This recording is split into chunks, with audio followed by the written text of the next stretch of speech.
All right, listener, ever ordered something free from the back of a comic book? You know those ads, the ones that say 101 things you can get for free? Oh, yeah, I remember those. Well, our listener did, and let's just say it escalated quickly. Is that right? Oh, yeah, we're talking beavers, the Department of Agriculture, even a little Cold War paranoia sprinkled in. Wow, that's not your average mail order mix-up. This deep dive is going to take us through government bureaucracy, Cold War anxieties, all those strange ways our world connects. So our listener sends away for this free stuff booklet, right? Flipping through, the usual suspects, a free pencil, sample pack of something. Right. But then, damn, grand prize, a pair of beavers, courtesy of the Department of Agriculture. Wow. I don't know about you, but free beavers weren't exactly on my childhood wish list. Not every day the government offers you wildlife, that's for sure. And of course, requesting beavers isn't like ordering a pizza or anything. Right.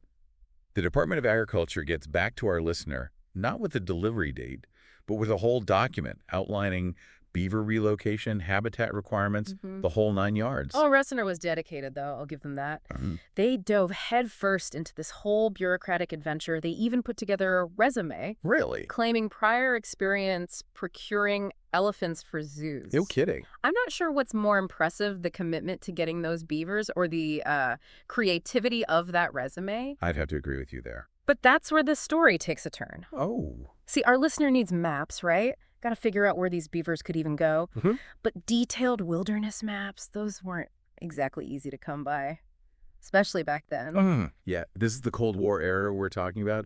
Even something as simple as a map could be viewed with suspicion. Exactly. I bet you've never looked at a map the same way since, listener? But our listener, they need those maps, so they reach back out to the Department of Agriculture. And this is where the spy novel vibes kind of kick in. How so? They're told to meet a contact at the library. At the library. Not exactly the beaver drop-off point you'd expect, right? That's a little strange. A library rendezvous for free beavers? That's me. Because like our listener accidentally stumbled onto the set of some Cold War thriller. Right. And it gets stranger. The contact shows up, surprised to see that our listener's just a kid. I don't know. Briefcase, a glimpse of something that might have been a gun, and then an envelope is passed over filled with aerial photos from World War II. Hold on. World War II photos. What, for a beaver relocation project? This is getting a little cloak and dagger for me. What's our listener supposed to do with wartime aerial photography? Well, as they start piecing together these declassified photos, they stumble upon something even more bizarre. A lake, clearly visible in one photo, completely gone in a later one. Gone. Poof.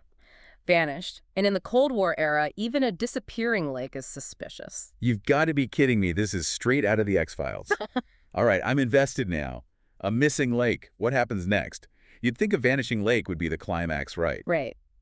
But it gets weirder. Oh, no. Proving the lake existed wasn't enough. They needed proof of beavers. Wait, what? So not only is there a missing lake, but now we need to find evidence that beavers once lived there. This feels like, I don't know, someone's messing with them. Except for the whole Cold War espionage thing we've got going on. Yeah, it does make you wonder if our listeners stumble onto something much bigger than themselves. Remember, tensions are high, information is valuable, even about something like beavers. Okay, so I'm starting to see where you're going with this. But how do you even prove that, right? That beavers once lived near a lake that's not even there anymore. You'd be surprised. Those top secret satellite photos, they actually showed an old trailhead Okay. leading from the Alaskan Railroad to the area where that lake used to be. So, And that's where our listener's dad comes in. hold on, the dad gets involved. Okay, this is a family affair now. Details.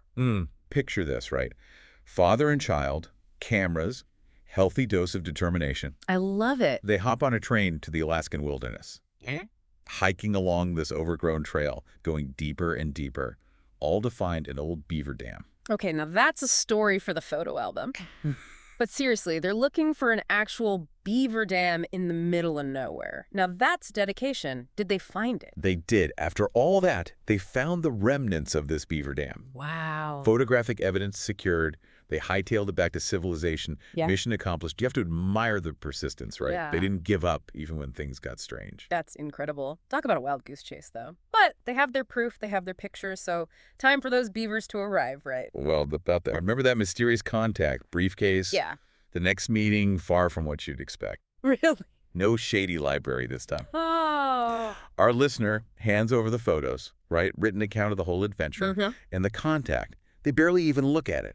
Just a quick handshake and you'd make a pretty good spy, too, before disappearing into the crowd. Wait, that's it? No explanation, no beavers? Just a weird backhanded compliment and a puff of smoke? I'd be so frustrated. What happens next? I don't know about you, but I'd be going crazy. What was the point of all that? The meetings, the photos, the beaver dam? Oh, our listener, they probably felt the same way. Especially when they got that call a few days later. Instructions to me to get this, the train station. Are you serious? The train station? After all that, are they finally getting their beavers? Well, our listener shows up, right? A little suspicious, I imagine. Rightfully so. They get escorted to a freight car. And inside, a crate labeled Beavers, ready for transfer to the Alaska Department of Fish and Game. Wait a minute. You mean to tell me after all that, the Department of Agriculture actually delivered? They're really getting beavers. And guess who had to sign off on the transfer? No way. It can't be. Our listener, of course. The kid who started this whole thing from a comic book ad is now the official government liaison for a beaver handoff. You've got to be kidding me. That's amazing. So, did they actually get their beavers? I need to know. That's the million-dollar question, right? We're left with more questions than answers. Were those beavers even real beavers? Did our listener accidentally uncover something much bigger? Like their quest for some free rodents was a front for something more, you know? It's like one of those movies where the screen cuts to black and you're left wondering what just happened. Frustrating, but also exciting. Makes you think, right? About all the stories happening around us that we just never hear about. Exactly.